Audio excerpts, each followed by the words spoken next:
But if you can't see, which I know you can't, you all can't see through me, so you may want to move over here. Uh, we're studying the book of Hebrews. We're still in chapter 11, and hopefully we'll get through chapter 11 today. By faith, Abraham obeyed when he was called to go out to the place which he would receive as an inheritance, and he went out not knowing where he was going. You need to use a Bible. There's one right there on my bench. You can use it. It's Hebrews chapter 11 is where we are. Right now, verse 8, but we'll be moving from there to verse 9 and on. Verse 9 says, by faith he dwelt in the land of promise as in a foreign country, dwelling in tents with Isaac and Jacob, the heirs with him of the same promise.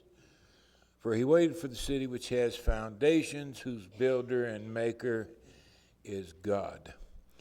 Paul's intent in this chapter is to demonstrate what faith does.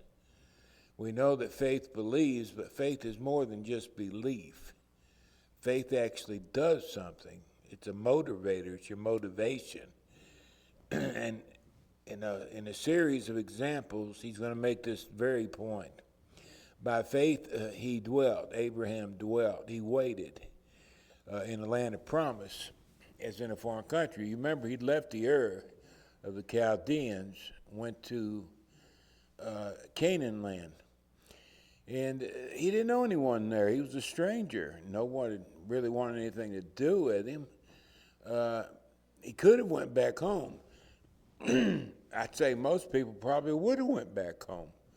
But he chose not to. The Lord told him to stay there. And because he believed in the Lord that there was some reason behind his staying there, Abraham decided to stay there. And he did. Faith. He believed God.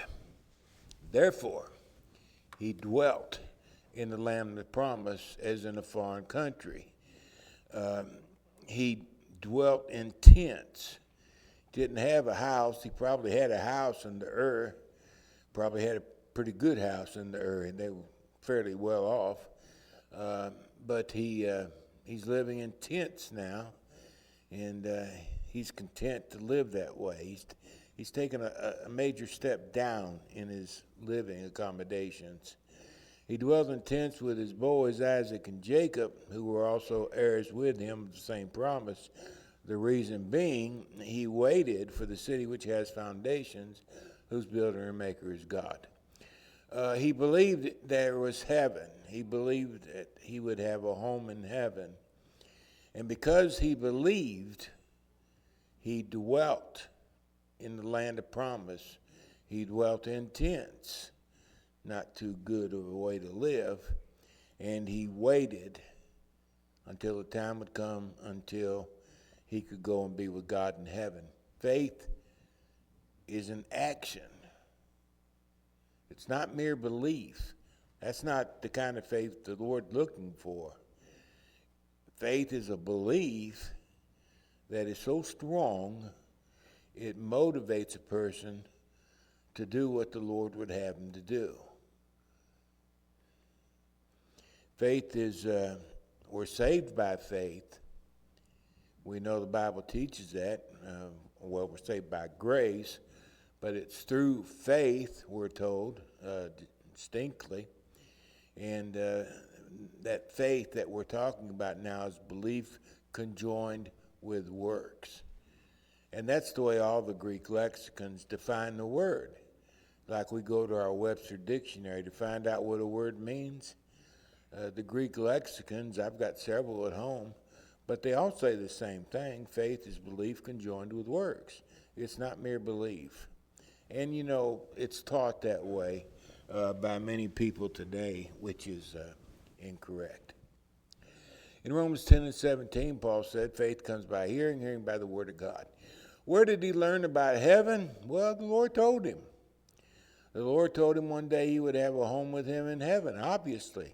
He believed that. He waited for it. Somebody had to tell him.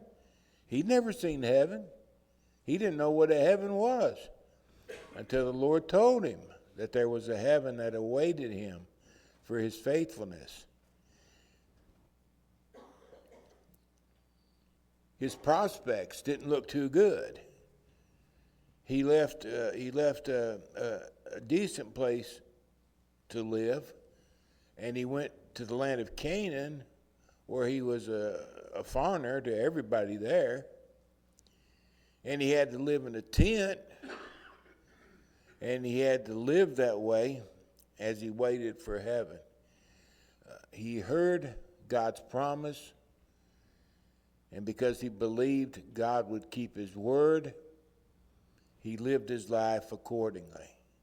That's what faith does. When you talk about faith, at least the faith that God's looking for, the faith that saves, the faith that Paul's talking about in Ephesians 2 and 8, when he said, by grace you are saved through faith.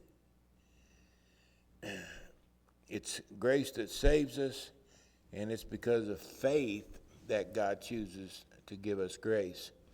Now he's going to have a whole list of them. By faith, Sarah herself also received strength to conceive seed, and she bore a child when she was past the age, because she judged God faithful who had promised. She was 89 years old when she conceived her last child, Isaac.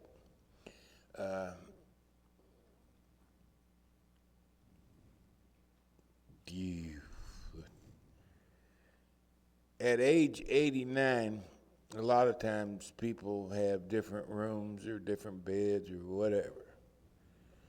Childbearing days are over. Thoughts of such things have passed. But with Sarah, it hadn't passed at all, because God had made a promise that she would conceive a child. She believed God's promise, and she remained ready to conceive a child when the occasion arose. Therefore, from one man, and him as good as dead, that's Abraham. He was 99 years old, but when Isaac was born, he was 100 years old. Him as good as dead were born as many as the stars of the sky, in multitude, innumerable as the sand which is in the seashore. When Isaac was born, what would come through him would be many, many, many, many people, like the stars of the heaven, like the sand of the seashore. His seed would multiply immensely through the years, and they would become a great nation eventually. By the time they went into the land of Canaan, they were there were at least 2 million people that had come from Isaac, this one child. From him, by that time, there was 2 million, plus all that had lived and died in between. But, and then after that, of course, many, many, many, many more. But this is what the author is alluding to. Therefore, from one man, Abraham, and him as good as dead, 100-year-old, was born as many people as the stars of the sky, in multitude, innumerable as the sea, the sand which is by the seashore. God made a promise. Abraham and Sarah believed God, and therefore they conceived and bore a child, and from that child came a mighty nation. These all died in faith. They all believed, but they never received the promise of heaven, of course. But having seen the promise from afar off, through the eye of faith, that's what we call it. You got an image of heaven in your mind because God told you there would be a heaven. You got an image of God in your mind, and you can see heaven, even though it's not visible. Having seen the promises of God afar off through the eye of faith, they were assured of them, they embraced them, and they confessed that they were strangers and pilgrims on the earth. They knew they were here for a short time only. They know what you and I know. We're temporary. This is not meant to be permanent.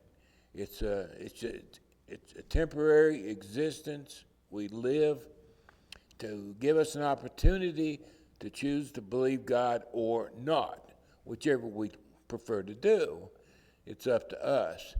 But because it is temporary, because one day testing is over and the test will be taken, they confessed that they were strangers and pilgrims, and they lived realizing their citizenship was yet to be had, and this would all pass away. For those who say such things, say includes saying it, literally saying it, but it also includes living that way. Those who say such things declare plainly that they seek a homeland. I'm a stranger and a pilgrim in this place. Home is yet to come. Home is where my family's at on the other side. And that's where I'm looking to go. I'm looking to go home, where my citizenship is, where my people are, so that I can be with them again. I believe in the promise of God. Therefore, I conduct myself in such a way that one day I can have that promise also. Those who live that way declare plainly they seek a homeland. And truly, if they had called to mind the country from which they had come out, they would have had opportunity to return. And we do, because we have choice. We have personal volition. We do what we want to do. If we want to listen to God, we do. If we don't, we don't. It's up to us. If Abraham had decided to go back to the Ur, he could have done it. He just didn't do it. His belief in the promise of God was so strong that he wouldn't go back and live that way again. He waited for something better. And the same thing's true with every one of these people that we're going to read about. They all preferred what was ahead rather than what was behind. But now they desire a better country. That is a heavenly country. Therefore, God is not ashamed to be called their God, for he has prepared a city for them. They have a place to go to, and that's what they longed for. By faith, Abraham, when he was tested, whether or not he would believe God, God told him to offer up his only son, Isaac. Why? What was the purpose of it? At the last minute, God called it off. Why did he have to go through the exercise? He was being tested to see how much faith he had. Not for God's sake. God didn't have to test him to know how much faith he had. God tested him so that Abraham could know how much faith he had. He could realize how strong his belief in God was, and not only that, but he would become an example to everyone around him. By faith, when he was put to the test, he offered up Isaac, and he who had received the promises offered up his only begotten son. All the promises Abraham looked forward to was going to come through Isaac. Well, if you kill Isaac, the promises can't come true. How could he possibly kill his only begotten son? How could he kill all the promises that he longed for? God told him to do it. I'm not saying I could have done it. I don't know that at all. But Abraham did. He offered up his son, of whom it was said, in Isaac your seed shall be called, like the sand of the seashore. It would have come to an end right then. Abraham concluded, this is why he went through and did it, in addition to believing God. He concluded that God was able to raise him back up. If he killed him, God would resurrect him. That's what Abraham thought, because the promises had to come through Isaac. It's the only child of promise there was.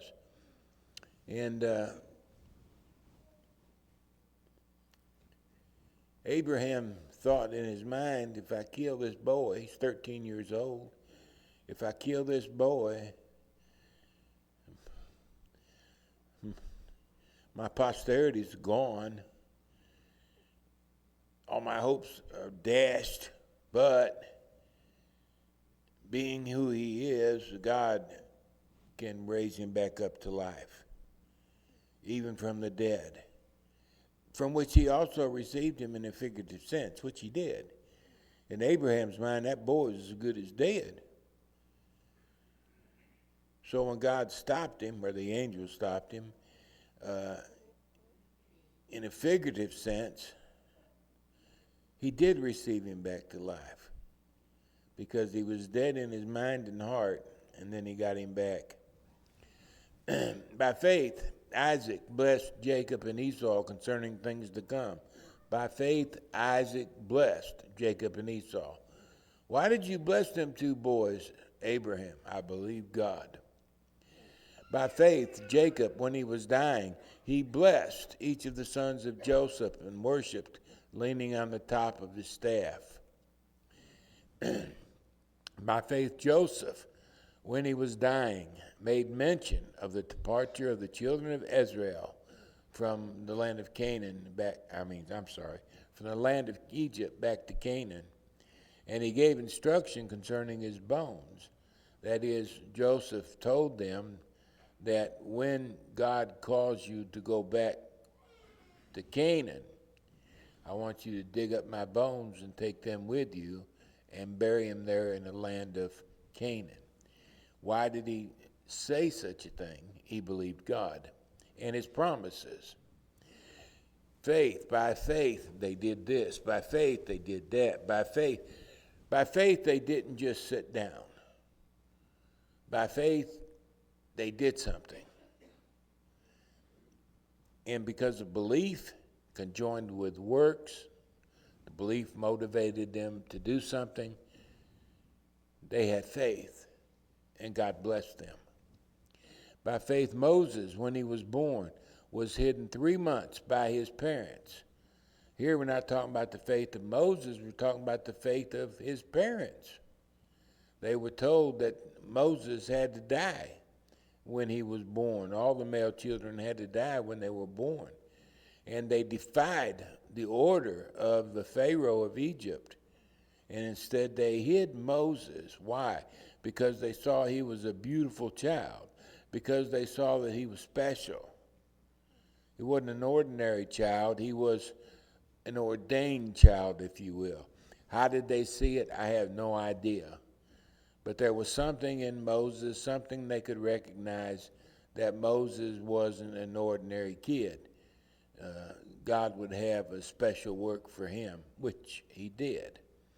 And because they believed God was going to have this child do something special for him, they hid Moses from Pharaoh's baby slayers, and they were not afraid of the king's command. By faith, Moses, when he became of age, he refused to be called the son of Pharaoh's daughter. Man, Moses was the prince of Egypt. That dude had it made. He was about the third most powerful man on the earth. He had money. He had the coolest chariots. He had lowrider chariots. Whatever he wanted, he could have it. I mean, he was stinking rich. And he just gave it up.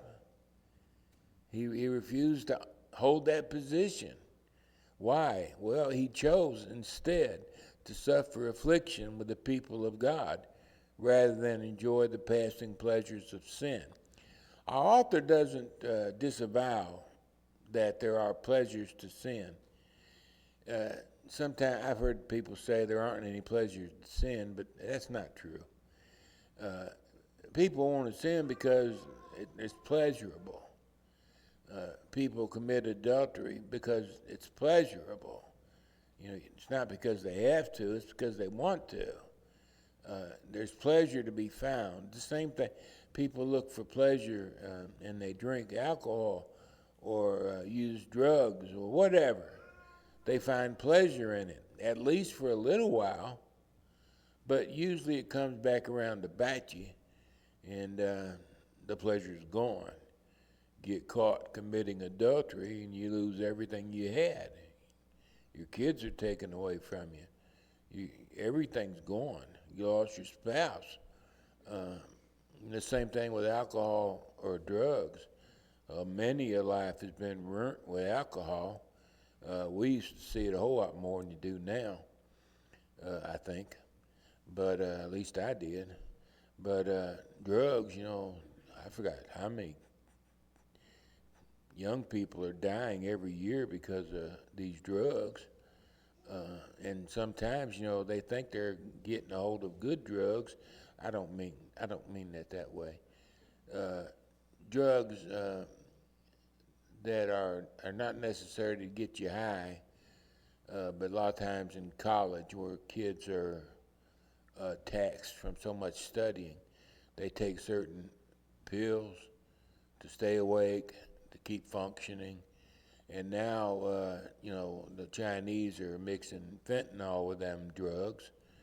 And because these kids are taking those pills, they're loaded with fentanyl, they take one pill and they die.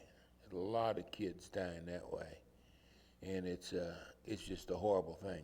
Anyway, it seems good at first, but it'll come around and bite you. It'll come around and bite you. In that sense, yeah, the pleasure's not there, but don't deny the pleasure. That's why our body wants to do it. Anyway, back to Moses. He chose to suffer, being a man on the run, rather than enjoy the passing pleasures of sin as the third most powerful man in the world. Why? He esteemed the reproach of Christ, the reproach he suffered because of God, greater riches than all the treasures in Egypt, for he looked to God's reward. And he thought that the reward of God was greater than the reward of Egypt. And it was. The reward of Egypt would be short-lived at best, and the reward of God is forever and ever. Not really a contest there when you stop and think about it, if you believe it. If you don't believe it, of course, it's hard. Forever and ever with God means nothing if you don't believe it. But if you do believe it, do you really want to give that up for anything in the world? No, that doesn't work that way. By faith, Moses he forsook Egypt, he left it. Not fearing the wrath of the king, he endured as seeing him who is invisible. His faith in God was so strong that he headed out on a mission that would ultimately result in his serving God. Not that he knew what he was going to do, but he knew that God would lead him to do whatever it was he wanted him to do. And he left Egypt. He was like Abraham. He was a man of very deep faith. By faith, Moses kept the Passover that the Lord told him to keep, and the sprinkling of blood, lest he who destroyed the firstborn should touch them. They put the blood on the lintels of the doorposts, because God said, if you've seen the blood on the doorposts, when the messenger of death passed over Egypt, he would spare the houses. The firstborn wouldn't have to die in the houses that had that blood. And the Israelites believed. Moses believed. The Israelites believed, probably Moses mostly. And then, by extension, God. And because of that, they were spared. By faith, they passed through the Red Sea. Man, that had to be a day. I tried to imagine in my mind what that was like. They were standing there on the banks of the Red Sea. The sea was at flood stage. It was that time of year. And the water was stopped. And of course, if the water stopped, you got all that water running down the river. If the water stopped, it's going to start mounting up higher and higher and higher and higher. And the same thing happened on the lower side of the river.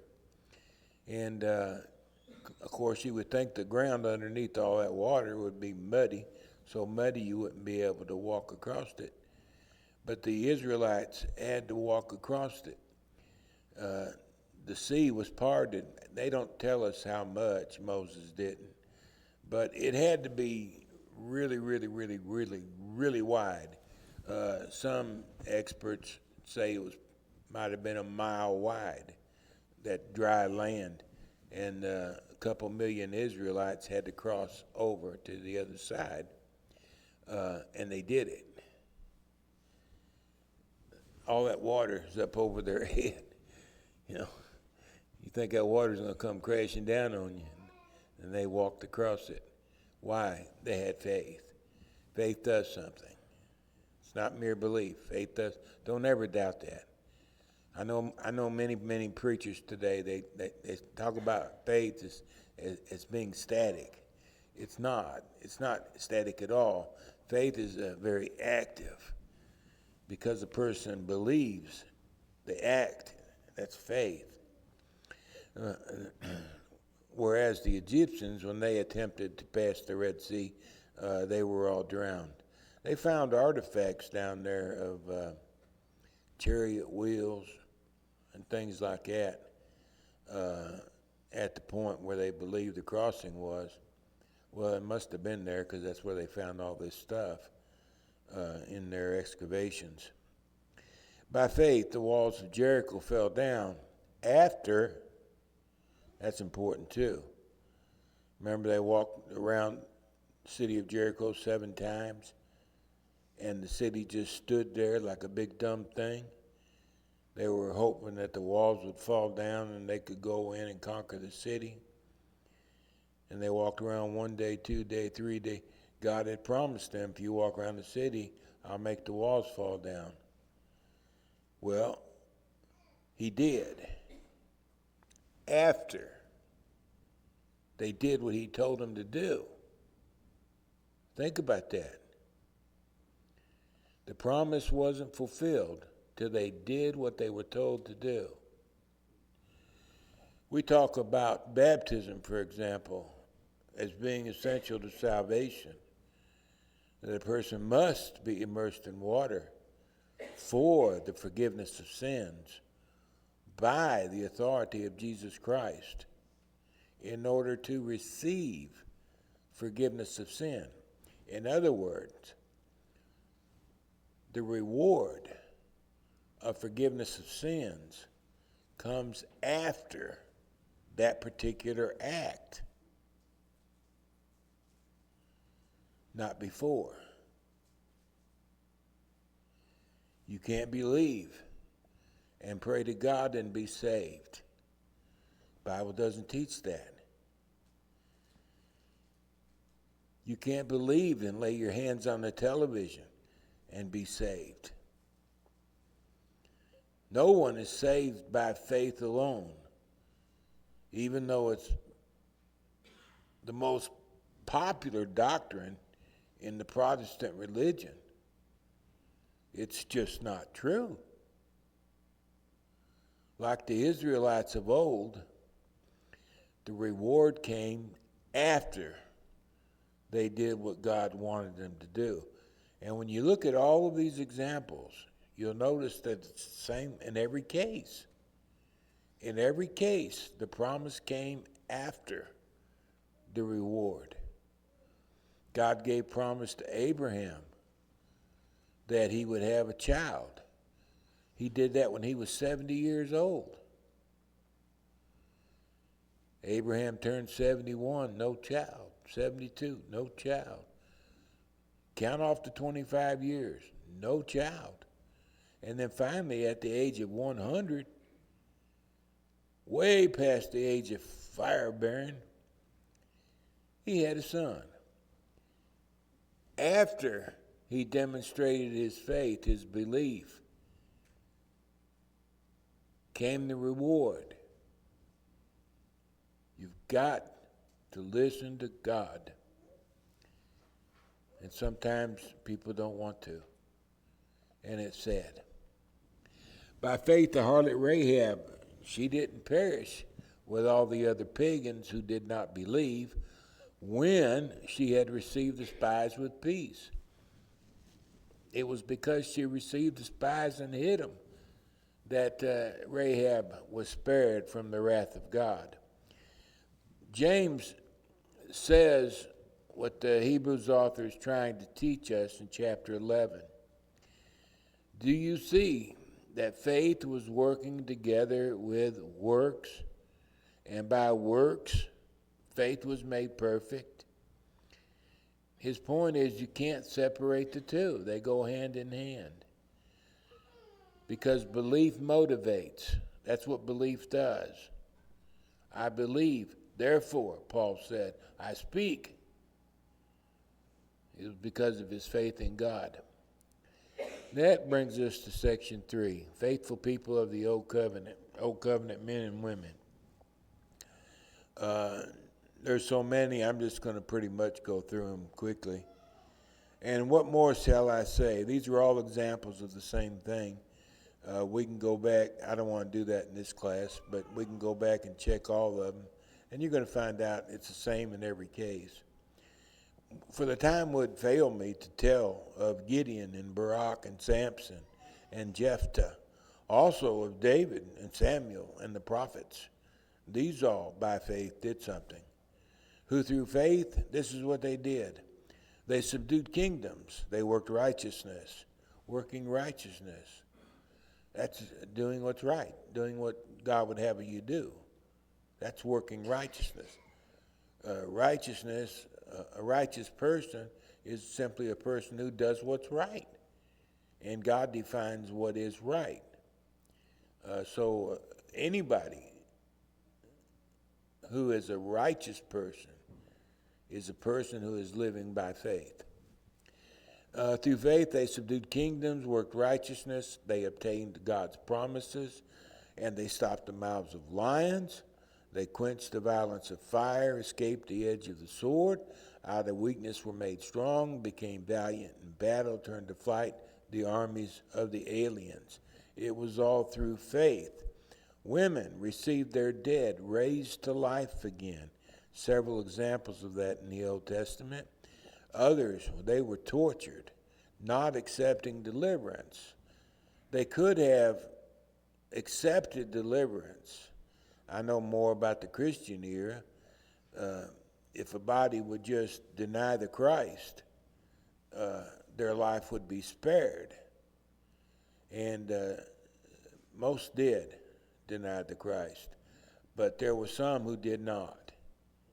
They would die before they would deny Christ, and this is who he's alluding to. Of course, this has been this way all the way back to Moses and farther. They were tortured, not accepting deliverance, because they believed there would be a better resurrection, and they would be participants of it. They believed in God's promise of heaven. Still others had trial of mockings and scourgings, yes, and of chains and imprisonment. They were stoned. They were sawn in two. I guess it is a rumor, though. Rumor is that Isaiah was sawn in two. They were tempted. They were slain with the sword. They wandered about in sheepskins and goatskins, being destitute. Comes to mind John the Baptizer. They were afflicted. They were tormented, of whom the world was not worthy of their presence. The world tortured them, persecuted them, murdered them. And the Lord says the world that killed them wasn't worthy to be in the same presence as the people whom they killed. They wandered about in deserts, mountains, and dens, and caves of the earth. They refused to accept deliverance.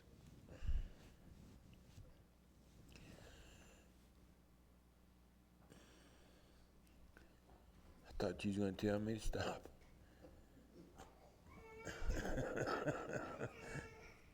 I forgot what I was talking about. He got me that time.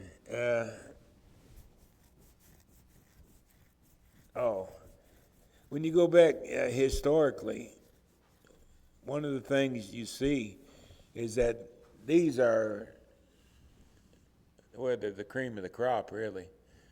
But even though they were such godly people, they suffered, and many of them died. Even the most popular ones in the Old Testament scriptures, they lived hard lives, and many in the end, they were murdered. It's one thing, sometimes you say, well, why me? And I think about these people sometimes, and I think, well, why not me? What makes me better than Isaiah? Or what makes me better than Jeremiah? What makes me better than Jesus Christ? Why is it okay for all them people to suffer, but not me? And then I get ashamed of myself. And I think, well, why not me? I'm no better than they were. Sometimes knowing these things can be good for our attitude. It's good attitude adjustment. Any questions? Well, let's move on. A superior light and privileges of the New Covenant, the New Testament. All these, having obtained a good testimony through their faith, did not receive the promise. They lived their whole life and never received the promise. They lived through faith, but they didn't receive what they were looking for. God, having provided something better for us, Christians, that they should be made perfect, should not be made perfect apart from us. In other words, everybody received a reward at the same time. When Christ died, his blood was shed, an offer of atonement was given to the Father. And because Jesus paid the price of sin, those who turned to God and asked for forgiveness could receive sin from that time forward. Well, at the same time, all those notable worthies of the Old Testament, all the righteous people throughout, all the way back to Adam, they too would be cleaned of their sins by the same blood that we're cleaned from. In other words, when Christ died, figuratively speaking, the blood went backwards and the blood went forward to the end of time. And whoever worked righteousness is cleansed at the same time. That's why they didn't receive the promise. Because Jesus had to die for our sins before that promise could be delivered. I think I got to quit. So I'll do that. Goodbye. Goodbye, Bella. I'll see you later, baby. You awake or you sleeping? I can't tell. Move or something. Throw a songbook at me, honey.